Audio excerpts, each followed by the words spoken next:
ओम जय हिंद जय भारत वंदे मातरम। दिल्ली गौतम बुद्ध नगर की धरती पे आज हम लोग यहाँ एकत्रित हुए हैं।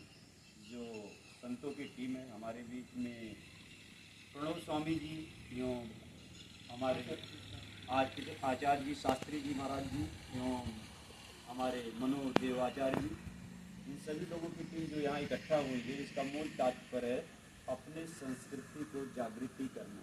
आदरणीय स्वामी जी प्रणवदेव स्वामी जी कुछ अपने विचार देंगे। बहुत ही सौभाग्य की बात है हमारे बीच में हमारे स्वामी प्रज्ञानंद जी महाराज और शास्त्री जी उपस्थित हुए हैं। आदरणीय सभी महात्मा आ गए और क्योंकि ये बहुत ही सौभाग्य होता है जब संतों का मिलन होता है, तो बड़े ही सौभाग्य की बात है कि हमारे स्वामी प्रज्ञानंद महाराज जी जो देश भर में बड़े क्रांतिकारी इनके कार्यक्रम चलते रहते हैं और बहुत ही ऊंचे सपने को लेकर के भारत भ्रमण की यात्रा पर निकले हैं। आज मोमरा जाचेकुलम ग्रेटर नोएडा गौतम बुद्ध नगर में उपस्थित हैं। हम आपका स्वागत करते हैं और आभार व्यक्त करते हैं कि आप हमारे बीच में समय निकाल करके आए। उनके साथ हमारे आचार्य मनुदेव जी जो व्याकरण के श्रेष्ठ आचार्य हैं, आचार्य शास्त्री जी जो भी अभी व्याकरण के अध्ययनशील हैं। कहने का भी पर्याय है कि आज भारत की सबसे बड़ी आवश्यकता है ज्ञान, और ज्ञान जो कभी हमारे गुरुकुलों के माध्यम से दिया जाता था, दुर्भाग्यवश लॉर्ड मैकाले ने भारत की शिक्षा व्यवस्था को ध्वस्त किया।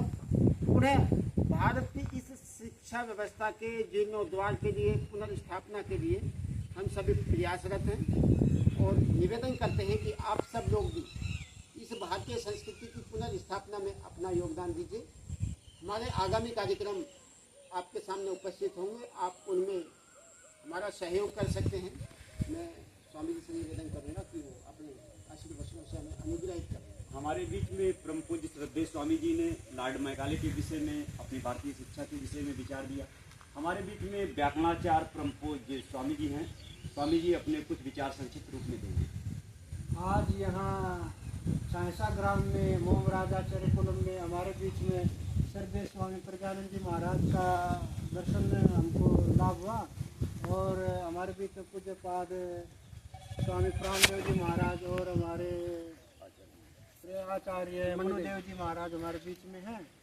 और एक विचार को लेके कैसे हमारी वैदिक संस्कृति सनातन सभ्यता आगे बढ़े और जो प्राचीन जो वैभवशाली हमारा देश का स्थिति था, गौरवमय इतिहास था, पुनः उसको कैसे प्राप्त करें, कैसे उस स्थिति को लाएं, इन सब पे कार्य करने के लिए, उसको मूर्त रूप देने के लिए विचार विमर्श कर रहे हैं और कुछ भविष्य के कार्यक्रमों की योजना बना रहे हैं। तो भविष्य में आपके सामने ये सब चीज़ें देखने को मिलेंगी और हमारे गौरवपूर्ण जो इतिहास है उसका दर्शन होगा आपको। जी, हम पूज्यपाद जो स्वामी जी हैं, आचार्य जी, उन सबका धन्यवाद साधुवाद करते हैं और अपने इन विचारों को यही विराम देते हैं। ओम सब हमारे बीच में हमारे व्याकरणाचार्य श्रद्धेय पूजनीय स्वामी जी ने आप लोग को विचार दिया अपनी संस्कृति के विषय में, जो आगे करना चाहते हैं संगठन के माध्यम से, संतों के माध्यम से, उसके बारे में।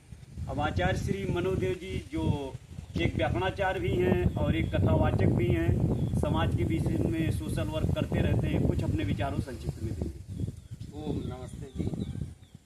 आज इस संसार में सबसे बड़ी जो जरूरत प्रतीत हो रही है कि वो युवा शक्ति जो नशे की तरफ जा रही है उसको मोड़ करके किस प्रकार से अध्यात्म में लेकर के आया जाए, किस प्रकार से वैदिक संस्कृति में सनातन संस्कृति से दीक्षित करके उसको वैदिक ज्ञान से सराबोर किया जाए। आज वैदिक संस्कृति की स्थापना के लिए, वैदिक संस्कृति के प्रचार प्रसार के लिए बहुत सारे गुरुकुलों की स्थापना की आवश्यकता है, बहुत सारे आचार्य कुलमों की स्थापना की आवश्यकता है, जिससे सारे बच्चों में 16 संस्कार से लेकर के सारे शिक्षाएं बहुत ही अनुष्ठित हो जाएं, बहुत ही सुंदर तरीके से। और सारे युवाओं को केवल मैं एक ही बात कहना चाहता हूँ, वीर बनो, बलवान बनो, साहसी और उत्साही, कायर और कमजोरों की खातिर दुनिया नहीं बनाई। गिर जाते कमजोर वृक्ष जब जोर की आंधी आती है, गला सड़ाना बीजों से खुद खेती खाती है। जो दाने मिट्टी में मिलते हैं वही तो फलते हैं, और जो कल्लड़ में पड़े रहे उन्हें नित्यलोक मसलते हैं। हे वीर पुरुषों, वीर युवकों, मेरा सभी को आह्वान है कि आप इतना परिश्रम करें कि जिससे आप अपनी विद्या के क्षेत्र में तो बहुत ही यशस्वी उन्नति को प्राप्त करें, साथ ही साथ अपने देश को, समाज को और सभी प्रकार की भारतीय वैदिक संस्कृति को गौरवान्वित करें। इति ओम शम।